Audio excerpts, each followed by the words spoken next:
আরে মুমিন তিনি চিন্তা করে যেহেতু আমার সন্তান নাই, আমার স্বামীর সন্তানের দরকার, তিনি না পয়গম্বর, তিনি দুনিয়া থেকে চলে গেলে পরে তার বংশ থাকা দরকার আছে। তাই তিনি হযরত সারা আলাইহিস সালাম নিজে ইব্রাহিম নবীকে দ্বিতীয় বিবাহ পড়ায় দিলেন। দ্বিতীয় বিবাহ যার সঙ্গে পড়ায় দিয়েছে তার নাম ছিল হযরত হাজেরা আলাইহিস সালাতু ওয়াস সালাম। আরে হযরত ইব্রাহিম আলাইহিস সালাতু ওয়াস সালামকে প্রথম স্ত্রী হযরত সারা যখন তার দ্বিতীয় স্ত্রীকে হযরত হাজেরার সঙ্গে ইব্রাহিমের দ্বিতীয় স্ত্রীকে হযরত হাজেরাকে হাজেরা আলাইহিস সালাম যখন হযরত ইব্রাহিমকে বিবাহ করলেন, বিবাহ করার পরে দেখা গেল কিছুদিন যেতে না যেতে মহান আল্লাহ তার গর্ভ থেকে একটা সন্তান দিলেন। সন্তানের নাম ইসমাঈল। সন্তানের নাম কি? ইউজে আল্লাহ দিছে।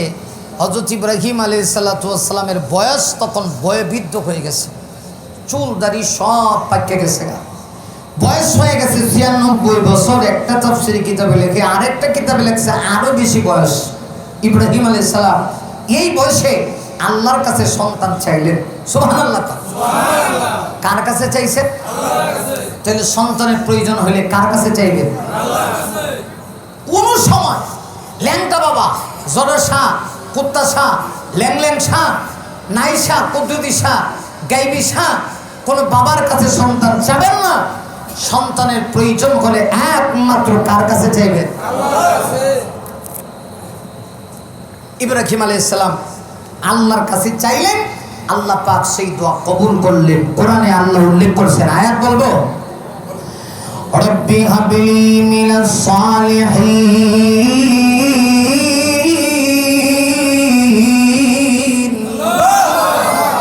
আরে মুমিন একটু খেয়াল করে দেখো, হযরত ইব্রাহিম আল্লাহর কাছে দোয়া করলেন, প্রভু তুমি আমাকে নেকাতের ভিতর থেকে একটা সন্তান দাও।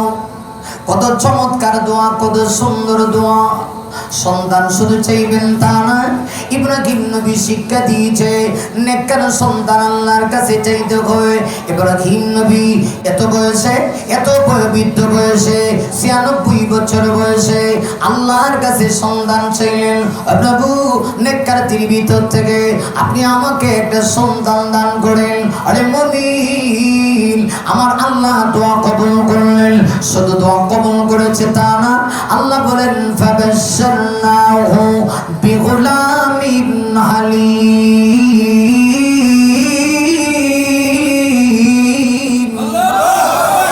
আরে মুমিন আল্লাহ বলেন অতঃপর আমি ইব্রাহিমের দোয়া কবুল করে তাকে একটা সন্তানের সুসংবাদ দিলাম।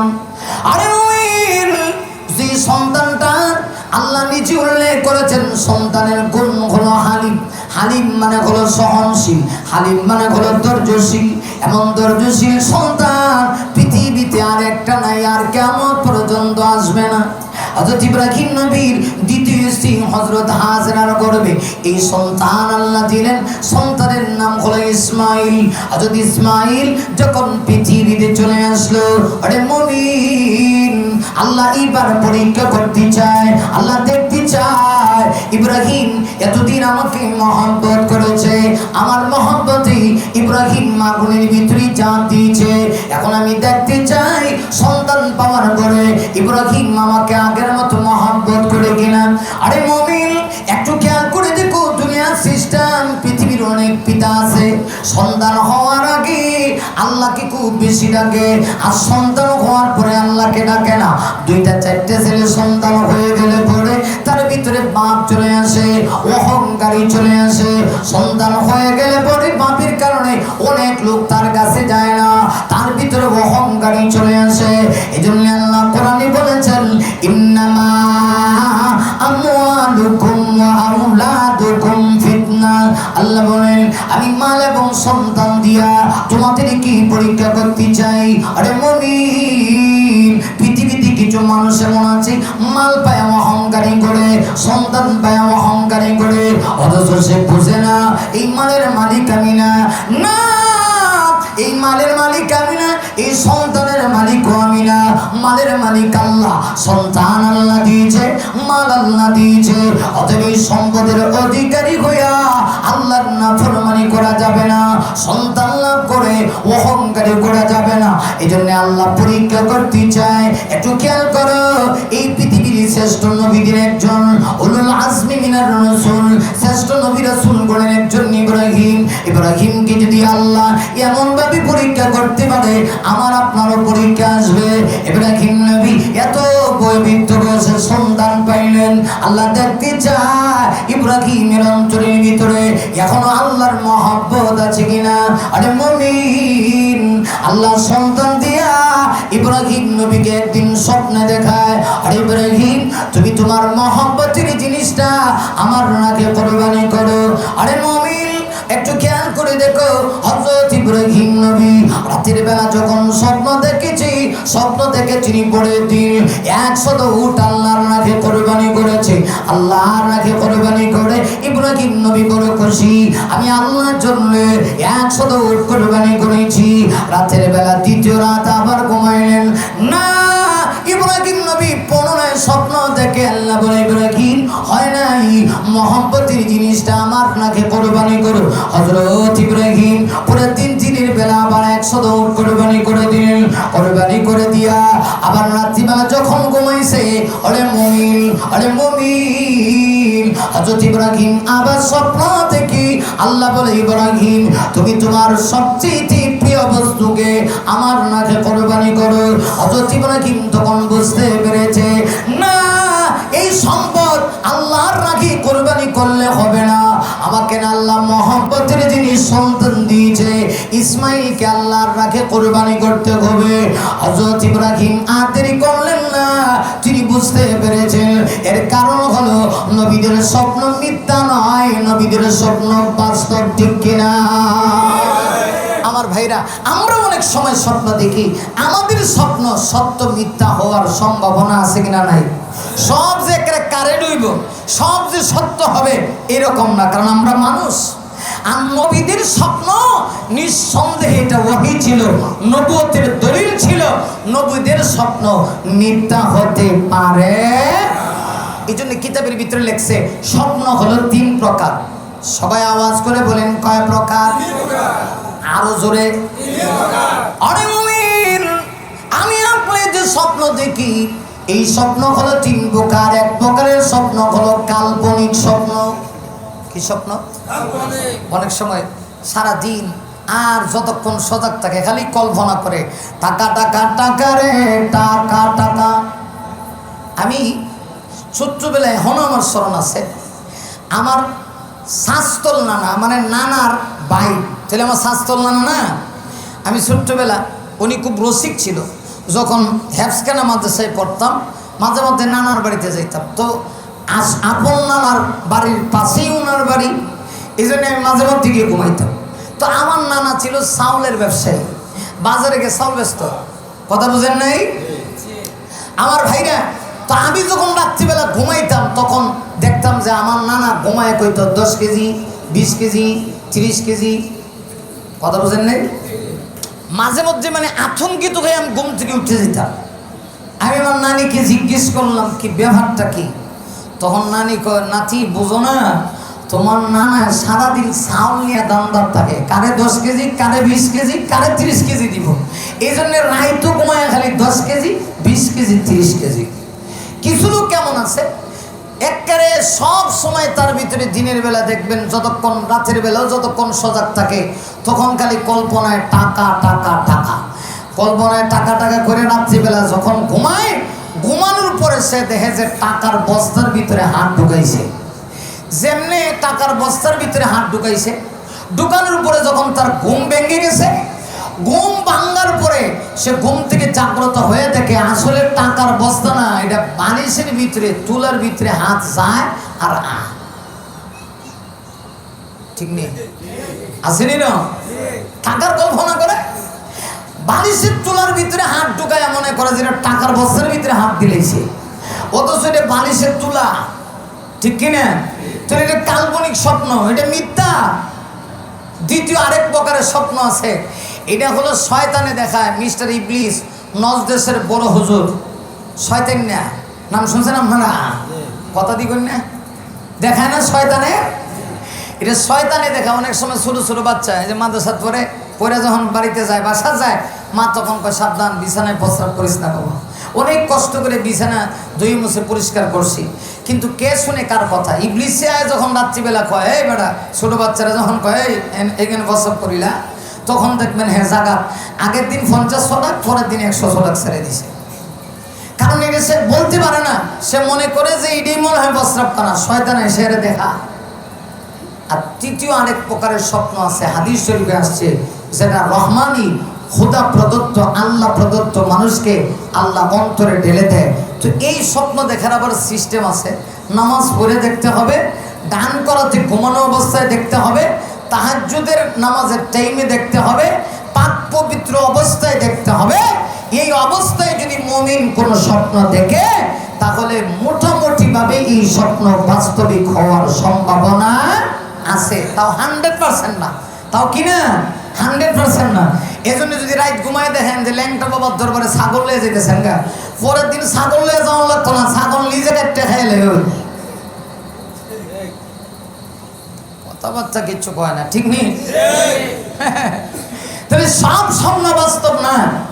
অনেক মহিলা এরকম আছে, কয়েক খালকা দেখছি ল্যাংটা সে বাবার দরবারে ছাগল কাটতে দিয়েছি, পরের দিন ছাগলের জায়গা সুদের টেহা দিয়ে পরের দিন ছাগলের বাবার দরবারে যায়। আসেনি এরকম? আল্লাহ হেফাজত করুক, আর জোরে কোন আমি। তাহলে আমি আপনি যে স্বপ্ন দেখি, এই স্বপ্ন সব বাস্তবিক হবে এটার গ্যারান্টি নাই। কিন্তু নবীদের স্বপ্ন বাস্তব, নবীদের স্বপ্ন বাস্তব। আরে মুমিন, হযরত ইব্রাহিম আলাইহিস সালাতু ওয়াস সালাম স্বপ্ন দেখেছেন। আল্লাহ ইব্রাহিম নবীকে বলে, ও ইব্রাহিম, তুমি তোমার প্রিয় জিনিসটা আল্লাহর রাখে কোরবানি করো। প্রথম দিন 100 কোরবানি করে দিলেন। আল্লাহ বলে, হয় নাই গো, প্রিয় জিনিস আমার রাখে কোরবানি করো। দ্বিতীয় দিন আবার তিনি 100 কোরবানি করে দিলেন। আল্লাহ বলে, হয় নাই গো ইব্রাহিম, তোমার মহব্বতের জিনিসটা কোরবানি করো। হযরত ইব্রাহিম বুঝতে দেরি হইল না, এই মুহূর্তে আমার কাছে সবচেয়ে মহব্বতের বস্তু আমার সন্তান। ইব্রাহিম নবী তিনি বুঝতে পারলেন যেহেতু তিনি পয়গম্বর। আরে হযরত ইব্রাহিম এবার টেনশনে পড়ে গেলেন, কি করব? সন্তানের বয়স মাত্র 8 বছর, আমি আল্লাহর জন্য সন্তানকে একবার না 1000 বার কোরবানি করব, কিন্তু সন্তানকে আমি বলবো কি বলবো না? আমি না বলে যদি সন্তানকে কোরবানি করতে নিয়ে যাই, আল্লাহ না করো সন্তান যদি অসম্মতি প্রকাশ করে, তাহলে আল্লাহর হুকুম পালন করতে আমার কষ্ট হবে। তাই আগে আমি আমার সন্তানকে বিষয়টা খুলে বলি, দেখি আমার সন্তান কি জবাব দেয়। কারণ সন্তান যদি রাজি হয়ে যায়, তাহলে তো আমার আর কোনো টেনশন নেই। ভাইরা একটু লক্ষ্য করে দেখুন, আল্লাহ রাব্বুল আলামিন সেই ঘটনা কোরআনের সূরা সাফফাতের ভিতরে তুলে ধরেছেন। ফালাম্মা বালাগা মা'আহুস সায়া ক্বালা ইয়া বুনাইয়া ইন্নী আরা ফিল মানাম।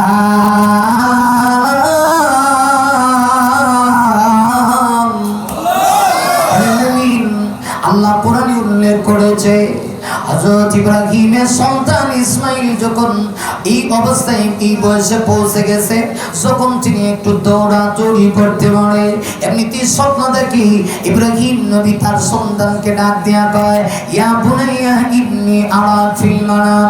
আরে মুমিন, হযরত ইব্রাহিম নবী তার সন্তান ইসমাইলকে ডাক দিয়া কয়, ইসমাইল, নিশ্চয়ই আমি স্বপ্ন দেখেছি, ও আমার কলিজার টুকরা সন্তান, আমি তোমাকে আদবাহুকা, আমি আল্লাহর জন্য আমি তোমাকে কোরবানি করছি। অথবা দুইটা ব্যাখ্যা, আনাফিল মানামে দুইটা ব্যাখ্যা। একটা হলো আমি স্বপ্ন দেখেছি আমি তোমাকে আল্লাহর রাখে কোরবানি করছি, আরেকটা হলো আমার আল্লাহ আমাকে অর্ডার করছে আমি যেন তোমাকে আল্লাহর রাখে কোরবানি করি। এই বিষয়ে ফানজুর মাদা তারা, এই বিষয়ে তোমার ফয়সালা কি, তোমার সিদ্ধান্ত কি? ওরে বন্ধু, ওরে যুবক, পৃথিবীর শ্রেষ্ঠ এক ঘটনা।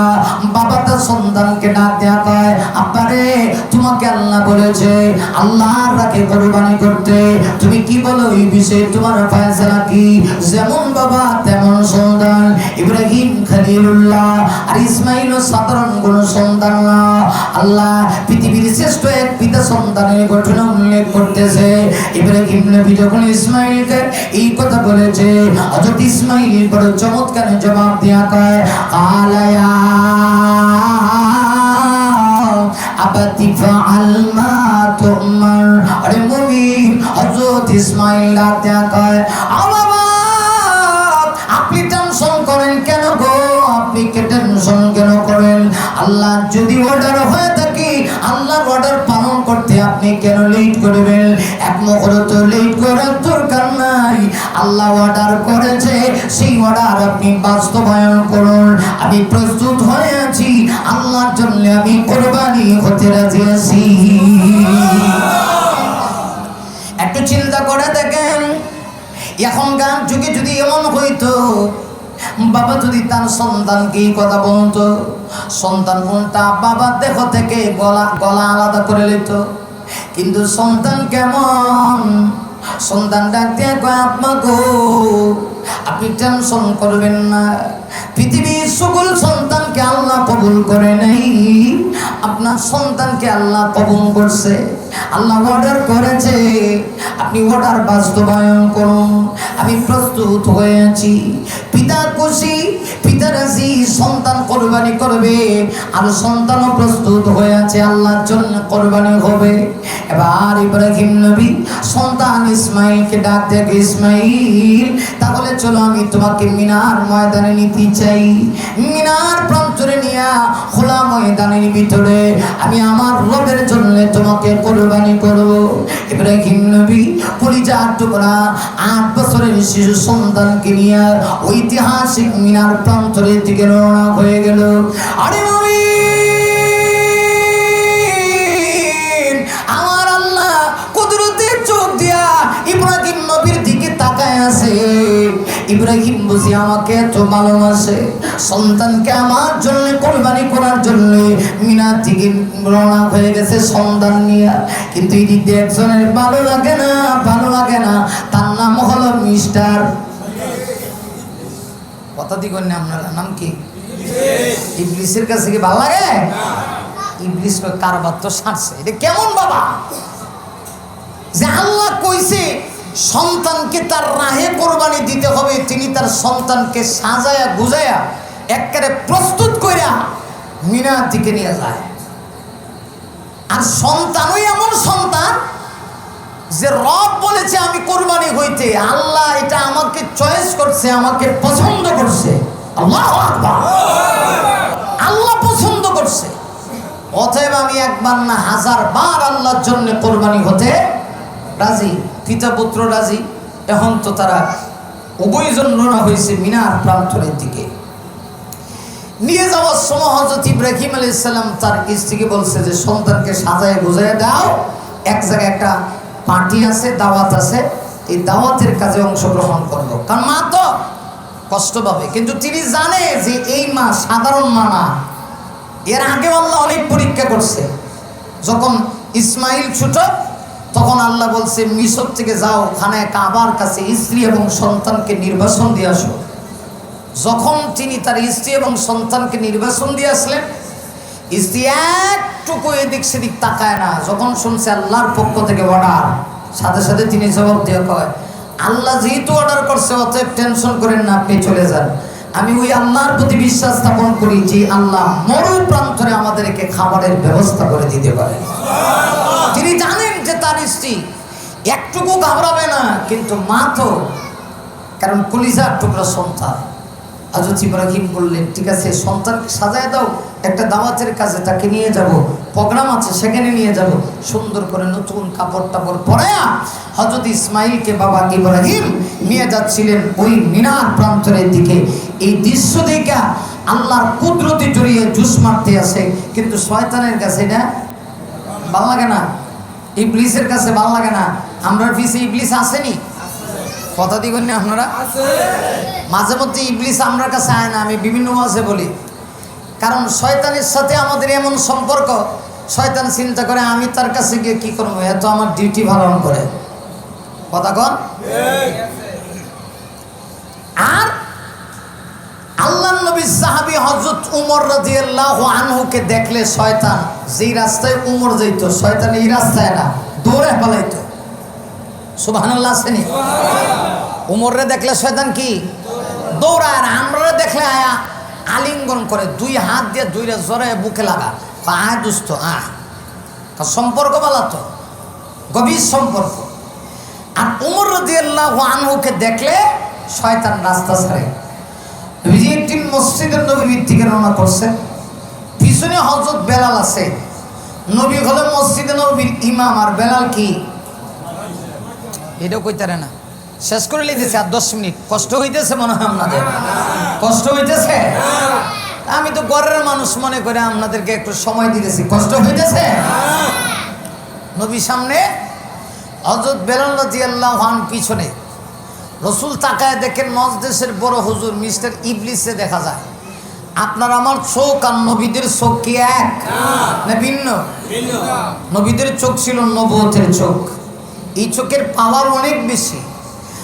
আর আপনার আমার চোখের হওয়ার কদর যায়, এটা বেশি তো জানা তো। কারণ গুনাহ করার কারণে নফস আমাদের ধ্বংস হয়ে গেছে। নবীজি তাকায় দেখেন মজলিসের বড় হুজুর আইতাছে। রসুল মুস্কি মুস্কি হাসেন যে ইবলিসের সঙ্গে আমার দেখা হবে। এমনি নবীজি আবার তাকায় দেখতেছে, একটু আগে দেখলাম এখন খালি দৌড়ায়, লেজ গুড়ায় দৌড়ায়। নবীজি আশ্চর্য হয়ে গেলেন, এত দৌড়াচ্ছে কেন? নবীজি পিছনের দিক দিয়ে তাকায় দেখে হযরত ওমর আয়। সুবহানাল্লাহ না আগামী বছর কেডায়? ওমরের নামটাও কইতে পারেন না কে? আরো জোরে বলেন। আরে মুমিন, আমার নবীজি তাকায় দেখি ওমর আসতেছেন। নবীজি তখন মুস্কি হাসি দেয়া ডাক দেয়া কমন রে, আমি বড় গৌরবান্বিত, আমি বড় গর্ববোধ করি আমার উম্মতের ভিতরে। আরে আমার এমন উম্মত আছে গো, যাকে দেখলে শয়তান পর্যন্ত রাস্তা ছাড়ে। অমর রে, তুমি কি জানো একটু আগে শয়তান আসতেছিল, যে মুহূর্তে তোমার চেহারা তার সামনে ভেসে উঠেছে, আর পাঁচজনের দিকে রওনা করেছে, এমনি শয়তান পিছনে পিছনে যায়। শয়তানের কাছে ভালো লাগে না। সর্বপ্রথম শয়তান ইব্রাহিম নবীর সন্তান ইসমাইলকে ডাক দেয়া কয়, ইসমাইল জানোনি তোমার বাবা তোমাকে কেন নিয়ে যাচ্ছে? কই কেন? তোমাকে নাকি কুরবানি দিব, সবে করে ফেলবো। হযরত ইসমাইল কয়, সমস্যা কোথায়? কুরবানি করলে কি প্রবলেম? কেন আমাকে কুরবানি করলে কি সমস্যা? কয় না সমস্যা না, তোমার বাবা ইব্রাহিম আল্লাহকে এত ভালোবাসে, সে আল্লাহ অর্ডার করেছে, তাই তোমাকে নিয়ে রওনা হয়েছে। হযরত ইসমাইল কয়, আমি বুঝতে পেরেছি তুমি যে নাম্বার 1 শয়তান। আল্লাহর যদি ভালো লাগে, আমাকে যদি আল্লাহ অর্ডার করে থাকে কুরবানি হওয়ার জন্য, আমার বাবাকে যদি অর্ডার করে থাকে, তাহলে আমি একবার নয় 1000 বার আমি ইসমাইল কুরবানি হতে রাজি আছি। শুধু এই কথা বলে শেষ না, হযরত ইসমাইল হাতের ভিতরে 7টা পাথরের কণা নিলেন, কম করে নিয়ে হযরত ইসমাইল 7 বার শয়তানকে মারলেন। এই যে তার এই দৃশ্যটা আমার আল্লাহর কাছে এত পছন্দনীয় হয়ে গেল, কিয়ামত পর্যন্ত আমার আল্লাহ হাজিদের জন্য এটা ওয়াজিব করে দিয়েছে, শয়তানকে কম করে মারা ওয়াজিব করে দিয়েছে। এখন লক্ষ্য করে দেখুন, ইব্রাহিম আলাইহিস সালাতু ওয়াস সালাম সন্তান ইসমাইলকে নিয়ে রওনা হয়েছেন, শয়তান ধোঁকা দিয়ে পারে নাই। সর্বশেষ ইব্রাহিম নবী সন্তান ইসমাইলকে নিয়ে মিনার প্রান্তরে পৌঁছে গেছে। আমি আর 5-10 মিনিট বলবো, কথা শেষ। আরে মুমিন, হযরত ইব্রাহিম মিনার প্রান্তরে গিয়ে সন্তানকে নিয়ে যখন পৌঁছে গেল, করুন এক দৃশ্য। হযরত ইব্রাহিম প্রস্তুত, সন্তান ইসমাইল প্রস্তুত। বাবা সন্তানের গলায় ছুরি চালাবে আল্লাহর প্রেম ভালোবাসা প্রকাশ করার জন্য। সন্তান এবার বাবা ইব্রাহিমকে ডাক দেয়া কয়, আব্বা গো, ও আব্বা, আমি জানি একটু পরে আমি আল্লাহর জন্য কুরবানি হয়ে যাব, এটা আমার কপাল, এটা আমার ভাগ্য। এর আগে আমি আপনাকে কিছু ওসিয়ত করতে চাই আমার ওসিয়তগুলি আপনি পালন করবেন কিনা। ইব্রাহিম নবী ডাক দেয়া কয় কলিজার টুকরা সন্তান রে, তোমার ওসিয়ত যথাযথভাবে আমি পালন করব। বলো তোমার কয়টা ওসিয়ত? ইসমাঈল ডাক দিয়ে কয় আব্বা গো, আমার কয়েকটা ওসিয়তের মধ্যে একটা হলো আপনি আমার গলায় যখন ছুরি চালাবেন সর্বপ্রথম আমার চেহারাটা আপনি দেখে নেবেন, আমার চোখের সামনে একটা পর্দা দিয়ে দিবেন, আমার চোখের সামনে একটা কাপড় দিয়া আমার চোখ দেখি, এরপরে আপনি আমাকে কুরবানি দিবেন। কেন রে বাবা চোখ ডাকবো কেন? আর যদি ইসমাঈল ডাক দিয়ে আব্বা গো, যদি চোখ না ডাকেন আর কুরবানি দিতে গিয়ে যদি পিতার চাহনি সন্তানের দিকে পড়ে, আপনার চোখ যদি আমার দিকে পড়ে, আমার দিকে চোখ পড়ার কারণে আমার প্রতি আপনার দয়া মায়া হয়ে যেতে পারে। দয়া মায়া যদি হয়ে যায়, সন্তানের প্রতি দয়া মায়া হওয়ার কারণে আল্লাহর ভালোবাসা থেকে আপনি চিরতরে বঞ্চিত হয়ে যাবেন গো বাবা। আমি চাই না আল্লাহর ভালোবাসা থেকে আপনি বঞ্চিত হন। এজন্য আমার কয়েকটা ওসিয়ত। এক নম্বর ওসিয়ত হলো আমাকে যখন আপনি কুরবানি দিবেন এই অবস্থা আমার চোখগুলো একটা কাপড় দিয়ে বেঁধে দিবেন, যেন আমার চেহারার দিকে আপনার তাকানো না লাগে, আমার প্রতি যেন আপনার দয়া মায়া না হয়। আচ্ছা ভালো কথাই একটা ওসিয়ত। এবার বলো 2 নাম্বার। আদুল ইসমাঈল বাবা ইব্রাহিম কি ডাক দিয়ে বলতেছে আব্বা জান 2 নাম্বার ওসিয়ত হলো আমাকে যখন আপনি কুরবানি দেওয়ার জন্য শোয়াবেন জমিনের ভিতরে, তখন উপর করে আমাকে শোয়া দিবেন। সাবধান, সোজা করে না, উপর করে আমাকে শোয়া দিবেন। সোজা করে দিলে ছুরি চালাইতে গিয়ে দেখা যাবে ডাইরেক্ট ছুরি চালাইতে গিয়ে চালাতে পারবেন না, বিঘ্নতা সৃষ্টি হবে। উপর করে তারপরে আমার গলায় ছুরি চালাবেন। 3 নাম্বার হলো আব্বা গো, আমার গলায় যখন আপনি ছুরি চালাবেন, যেই ছুরিটা দিয়ে আমার গলায় আপনি ছুরি চালাবেন, এই ছুরিটা খুব ভালো করে দাঁড় করে নেবেন। আব্বা গো, ছুরি যদি ভালো করে দাঁড় না হয়, এই ছুরি দিয়ে আমার গলায় যখন ছুরি চালাবেন, প্রথমবার চালানোর পরে যদি আমার গলা না কাটে, তাহলে কিন্তু আপনার দয়া হয়ে যেতে পারে। যদি দয়া হয়ে যায় আমি বরদাস্ত করতে পারবো না, কারণ আপনি আল্লাহর ভালোবাসা থেকে বঞ্চিত হবেন। আমি চাই রবের ভালোবাসা, আমি আল্লাহর জন্য কুরবানি হব, আর আপনি আমাকে আল্লাহর জন্য কুরবানি দিবেন। হযরত ইব্রাহিম নাকি কই ঠিক আছে সন্তান, আমি তোমার এই ওসিয়ত পালন করব। 4 নাম্বার ওসিয়ত কি? সন্তান ডাক দিয়া কয় আব্বা জান, আমি যখন বাড়ি থেকে আসছিলাম আমি দেখেছি আমার মা আমাকে সুন্দর করে কাপড় পরায় দিয়েছে। কারণ একটা মায়ের কাছে দৃশ্যটা চাইতে পৃথিবীতে সুন্দর আর কোনো দৃশ্য নেই। সন্তান যখন বড় হয়, সন্তানের দেহে কাপড় চড়ায় কাপড় পরিধান করায়, মা যখন বাবার সঙ্গে সন্তানকে দিয়ে দেয়, এই দৃশ্যের চাইতে সুন্দর আর কোনো দৃশ্য নেই। আমি দেখেছি আমার মায়ের কাছ থেকে যখন আপনি নিয়ে আসছেন, আমার মা বারবার আমাকে কাপড় লাগায় আমার কপালে চুমু দিয়েছি, আমার চেহারায় চুমু দিয়েছে, আর আমাকে ডেকে বলছে বাবা যা সুন্দর করে আবার বাবার সঙ্গে ফিরে আসিস। আমি তো আর ফেরত যাব না, আপনার রবের জন্য আমি কুরবানি হয়ে যাব। অতএব 4 নাম্বার ওসিয়ত, আমার দেহের কাপড়গুলো আমাকে কুরবানি দেওয়ার সময় কাপড়গুলি খুলে এই কাপড়টা সযত্নে আমার মায়ের কাছে আপনি ফিরিয়ে দিবেন। মাঝে মধ্যে আমার মা আমার কথা যখন শোনানো হবে, আমার কাপড়ের দিকে তাকায় আমার স্মৃতিটা আমার মায়ের চোখে ভেসে উঠবে, আমার মা মনটাকে বোঝাবে। এই 4টা ওসিয়ত পালন করে আপনি আমাকে কুরবানি দেন, আমার কোনো দুঃখ নাই, কষ্ট নাই। হযরত ইব্রাহিম সঙ্গে সঙ্গে তা পালন করতে শুরু করলেন। হযরত ইব্রাহিম আলাইহিস সালাতু ওয়াস সালাম সন্তান ইসমাঈলকে কুরবানি দিতে গিয়া তিনি সঙ্গে সঙ্গে এই 4টা ওসিয়ত পালন করলেন। কারণ একটা অস্ত্র হাতে নিলেন। 2 নাম্বার সন্তানের চেহারা থেকে কাপড়গুলি খুলে ফেললেন। 3 নাম্বার সন্তানকে উপর করে জমিনে শোয়া দিলেন। 4 নাম্বার সন্তানের চোখের মধ্যে ইব্রাহিম কাপড় দিয়ে বেঁধে হযরত ইসমাঈলকে জমিনের মধ্যে শোয়া, গলার মধ্যে ছুরি চালায়া মিনার প্রান্তরে কেউ নেই। হযরত ইব্রাহিম আলাইহিস সালাম সন্তানের গলায় ছুরি চালায়া একটা জোরে আওয়াজ দিয়ে বললেন আল্লাহু আকবার, লা ইলাহা ইল্লাল্লাহু আল্লাহু আকবার আইলা মুহাব্বাতা ইল্লাল্লাহ। হযরত ইব্রাহিম সন্তানের গলায় ছুরি চালায়া বলেন, আল্লাহ আপনি বড়, লা ইলাহা ইল্লাল্লাহ আইলা মুহাব্বাতা ইল্লাল্লাহ। ওগো প্রভু আপনি সাক্ষী থাকুন, এই মুহূর্তে আমার অন্তরের ভিতরে পৃথিবীর সব কিছু চাইতে আপনার মহব্বত বেশি, আমি সন্তানের চাইতেও আপনাকে বেশি মহব্বত করি। এই কথা বলে হযরত ইব্রাহিম আলাইহিস সালাম আওয়াজ দিয়ে তাকবীরের ধ্বনি উচ্চারণ করে সন্তানের গলায় যে মুহূর্তে ছুরি চালায়া দিয়েছে, আল্লাহর কুদরতি জড়িয়ে জুস মারছে। আল্লাহ হযরত জিবরিলকে ডাক দেয়া কয়, আরে জিবরিল আর দেরি করো না, আমি যা চেয়েছিলাম তো তাও হয়ে গেছে। আমি দেখতে চেয়েছিলাম ইব্রাহিম তার সন্তানকে আমার জন্য কোরবানি দিতে পারে কিনা, কোরবানি হবে এটা আমি চাই না, কোরবানি করতে পারে কিনা আমি চাই। জিবরিল দৌড়ে যাও, ইসমাইল কোরবানি হওয়ার আগে ইসমাইলের গলার নিচে গিয়ে জান্নাতি দুম্বাটা সেখানে গিয়ে উপস্থাপন করো। হযরত ইব্রাহিম আলাইহিস সালাতু ওয়াস সালাম সন্তানের গলায় ছুরি চালায়া দেখে না, সন্তান যিনি কোরবানি হয় নাই, সন্তান জবে হয় নাই, সন্তান কোরবানি হয় নাই, জান্নাতি দুম্বা কোরবানি হয়ে গেছে। হযরত ইব্রাহিম রাগান্বিত হয়ে হাতের ধারালো ছুরিটাকে নিক্ষেপ করে দিলেন একটা পাথরের উপরে।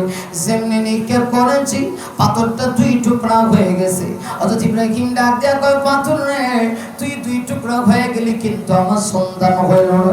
আল্লাহ জিবরিলকে ডাক দিবে, জিবরিল আমার বন্ধুকে বলে দাও, ইব্রাহিমকে বলে দাও সন্তান কোরবানি হয়ে গেছে। হযরত ইব্রাহিম কয় না, সন্তান তো কোরবানি হয় নাই।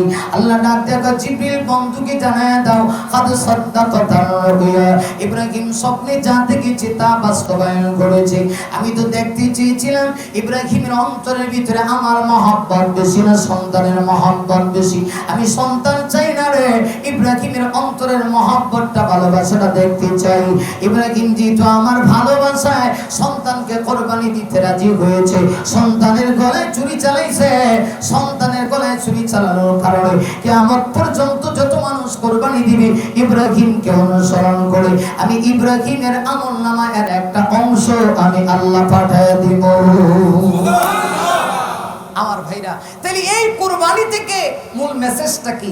ইব্রাহিম আলাইহিস সালাম স্বপ্ন দেখছেন সন্তান কোরবানি করছেন, অথচ গলায় ছুরি চালাইছে কিন্তু সন্তান কোরবানি হয় নাই। হইছে নি?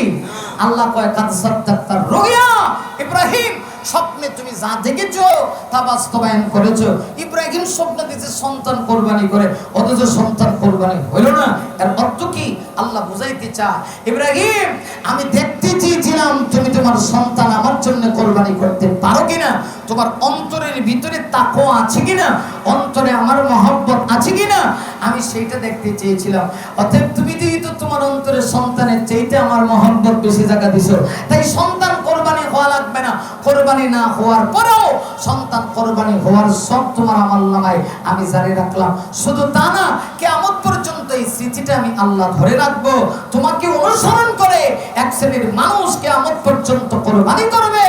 অবশ্যই প্রতিটা কোরবানির একটা সওয়াবের অংশ তোমার আমলনামায় যাবে। তাহলে আসুন আমার ভাইরা, কোরবানির মূল মেসেজটা কি? আল্লাহ চান আপনি আমি যে কোরবানির পশুটা জবে করব বা কোরবানি করব, এটা যেন আল্লাহর জন্য করি। জোরে বলেন কার জন্য? আর জোরে বলেন কার জন্য? আপনি কত লক্ষ টাকা দিয়ে কোরবানি দিচ্ছেন, আল্লাহ কিন্তু সেটা দেখেন না। এজন্য দুই শ্রেণীর মানুষের কোরবানি হবেই না। কয় শ্রেণীর মানুষ? কথা বলেই শেষ। দুই শ্রেণীর মানুষের কোরবানি ডাইরেক্ট আল্লাহর কাছে গ্রহণযোগ্য হবে না। এক নাম্বার, যাদের নিয়ত সহি না। ঠিক নেই? কি কি কি সহি না? নিয়ত নিয়ত নিয়ত। আমাদের সমাজে এরকম অনেক লোক আছে, এর উদ্দেশ্যই তাকে পুরা এলাকার ভিতরে সবচেয়ে বড় গরুটা হে কোরবানি দিব। কোরবানির এক সপ্তাহ আগেই দেখবেন কোরবানির গরুটাকে সুন্দর করে সাজায় গোজায় রাখে, যেন একটা বউ লইছে, বউ নতুন বউ। বউ দেখানো তো জায়েজ না। কোরবানির পশুটারে আস্তে এলাকার মানুষে দেখায়, এলাকার লোকেরা বলে না মুসাদ্দুর আলী একটা কোরবানি দিছে রে বাবু, এত বড় গরু কোরবানি দিছে, এলাকার সবচেয়ে বড় গরুটা এবার হেই দিছে, আর হে দিয়েই দেখে। এই নিয়তে যদি কেউ 10 লক্ষ টাকা দিয়া গরু কোরবানি দেয়, আল্লাহর কসম এই কোরবানির রক্তের 4 পয়সার মূল্য আল্লাহর কাছে। তাহলে দুই শ্রেণীর মানুষের কোরবানি ডাইরেক্ট কবুল হবে না। কয় শ্রেণীর মানুষ? নাম্বার 1, যাদের নিয়ত ঠিক নাই, নিয়ত সহি নাই। আপনার উপরে কোরবানি ওয়াজিব, কোরবানি দেওয়ার মতো সামর্থ্য রাখেন, নেশাব পরিমাণ মালের মালিক আপনি হয়েছেন, যাকাত দেওয়ার মতো সামর্থ্য যার আছে তার উপরে কোরবানি দেওয়া ওয়াজিব। খুব খেয়াল করবেন। তবে একটু ব্যবধান আছে। নেশাব বলতে একটা লোক যাকাত দিবে পূর্ণ 1 বছর অতিবাহিত হওয়ার পরে তার কাছে যদি 7.5 ভরি স্বর্ণ অথবা 52 তোলা রূপা অথবা এই পরিমাণ সম্পদ যদি তার কাছে থাকে, এই সম্পদটা তার কাছে 1 বছর থাকার পরে এদের উপরে তার উপরে যাকাত আসবে। তো ঠিক কোরবানি ওই লোকের জন্যই ওয়াজিব, কিন্তু ব্যবধান একটা আছে। সেটা কি? যাকাত দেওয়ার জন্য 1 বছর মালটা আপনার কাছে থাকা লাগবে। কিন্তু কোরবানি যে ব্যক্তির উপরে ওয়াজিব, নেশাব পরিমাণ মালের যদি মালিক হয়, শুধুমাত্র কোরবানির দিনগুলিতে জিলহজ মাসের 10, 11, 12 এই 3 তারিখেও যদি কোনো ব্যক্তি নেশাব পরিমাণ মালের মালিক হয়ে যায়, তার কাছে 70 অথবা 80,000 টাকা থাকে, তাহলে তার জন্য কোরবানি দেওয়া কি? যদি বলেন কোরবানি দেওয়া, এটা তার জন্য 1 বছর তার কাছে থাকা লাগবে না। শুধু কোরবানির দিনগুলোতেও যদি সে এই পরিমাণ টাকার মালিক হয়, তার উপরে কোরবানি দেওয়া ওয়াজিব। এখন যার উপরে কোরবানি দেওয়া ওয়াজিব, হে না দিয়ে যদি এর বাপের নামে দেয়, তাহলে এর পক্ষ থেকে আদায় হইব না? হইতো না। আপনার উপরে যদি ওয়াজিব হয়ে থাকে, আপনি আদায় করতে হবে। এখন অনেক সময় আছে দেখবেন, পরিবারের স্বামীর উপরে কোরবানি ওয়াজিব, স্ত্রীর উপরে কোরবানি ওয়াজিব। স্বামী দিয়া কয় আমি আমার স্ত্রী সহ সন্তান সবার পক্ষ থেকে দিয়ে দিছি, হবে না? আপনার উপরে কোরবানি ওয়াজিব, আপনি দিয়েছেন, আপনারটা হবে। স্ত্রীর উপরে যদি কোরবানি দেওয়া ওয়াজিব হয়ে থাকে, তাহলে তাকেও কোরবানি দিতে হবে। যার উপরে কোরবানি দেওয়া ওয়াজিব সেই কোরবানি দিবে, ঠিক কিনা? আর জোরে বলুন ঠিক কিনা? তাহলে যাদের উপরে কোরবানি দেওয়া ওয়াজিব তারা কোরবানি দিবে। তবে 2টা ভুল করবেন। 1 নাম্বার, নিয়তে গলত রাখা যাবে না। 2 নাম্বার হচ্ছে, আপনি যদি কোরবানি দেন আপনার কাছে অনেক টাকাও না থাকে, সাপোজ শুধুমাত্র কোরবানি দেওয়ার মতো সামর্থ্য হয়েছে, এখন আপনি 5 লক্ষ টাকা দিয়ে কোরবানি দিতে হবে তা না। আপনি যদি কোরবানির 7টা বাঘের একটা বাঘও দেন, 7 জনে মিলা আপনার কোরবানি হবে। তবে যেই 7 জনে মিললে 7 বাঘে কোরবানি দিবেন, এদের কাহারও টাকা যদি হারাম হয়, আপনার কোরবানি আদায় হবে না। খুব বেশি খেয়াল করতে হবে এই বিষয়টা। বাকি যারা কোরবানি দেন, অনেক সময় দেখা যায় সাথে যারা আছে 5 জনের নিয়ত সহি, আপনি সহ 6 জন, একজনের নিয়তই সহি না। হ্যাঁ কয় আমার কোরবানি দেওয়ার ইচ্ছা নাই, না দিলে ইজ্জত থাকে না, দেই একটু সিস্টেম মেনটেন করার জন্য দিয়ে আমার একটা ভাগ দিয়ে দিও, বাস আপনার কোরবানি নষ্ট। অতএব যাদেরকে নিবেন খুব বুঝে শুনে নিবেন, নিয়ত সহি কিনা সেটা দেখবেন। 2 নাম্বার, তাদের টাকা হালাল কিনা। 6 জনের টাকা হালাল, কিন্তু 1 জনের টাকা সুদের টাকা, তারে শরিকানা মিল করছে, 7 ভাগের 1 ভাগের টাকা হে দিছে, বাকি 6 জনের কোরবানি বিশুদ্ধ হবে না, আবার কোরবানি দিতে হবে। প্রিয় ভাইরা আমার, এই জন্য এইগুলা খুব জরুরি বিষয়, খুব বেশি খেয়াল করতে হবে। কোরবানির ঘটনা সবার জানা। মূল মেসেজটা কি ছিল? আল্লাহ দেখতে চায় বান্দার অন্তরে কার জন্যে সে এই কোরবানিটা করতেছে। ইব্রাহিম নবী যেইভাবে আল্লাহকে সন্তুষ্ট করার জন্য কোরবানি দিয়েছিলেন সন্তানকে, আপনি আমি যদি ঠিক সেম ভাবে কোরবানির পশুটা আপনি আমি আল্লাহকে সন্তুষ্টি অর্জন করার জন্য দেই, দেওয়ার পরে যদি এই কোরবানির গোশত আমি নিজে একা খেয়ে ফেলি, কোরবানি হবে না? কথা কোনা হইতো না, বুঝি ওই বলবি না? হবে, নিয়ত সহি থাকলে হবে। তবে আপনি কেমন মুসলমান যে আপনি কোরবানি দিলেন, একা একা গোশত রাখিয়া খান আর ফ্রিজ 3টা কিনে নিয়ে আসে, এমন লোক আছে। খুব চিন্তা ভাবনার বিষয়। একা যদি খেয়ে ফেলেন হয়ে যাবে, কিন্তু মুস্তাহাব হলো 3 ভাগ করা। অতএব এই 2 ব্যক্তির কোরবানি কবুল হবে না। 1 নাম্বার, যাদের নিয়তে গলত আছে। 2 নাম্বার, শরিকানা কোরবানি যদি দেন, কোনো একজনের নিয়ত যদি অশুদ্ধ হয়, নিয়ত যদি সহি না থাকে, বাকি 6 জনের কোরবানি শেষ। আল্লাহ পাক আমাদের সবাইকে এই কথাগুলি বুঝে অন্তরে তাকওয়া নিয়া আল্লাহর মহব্বতে যেন আমরা কোরবানি দিতে পারি, আল্লাহ যেন সেই তৌফিক দান করে। সকলে বলি আমিন।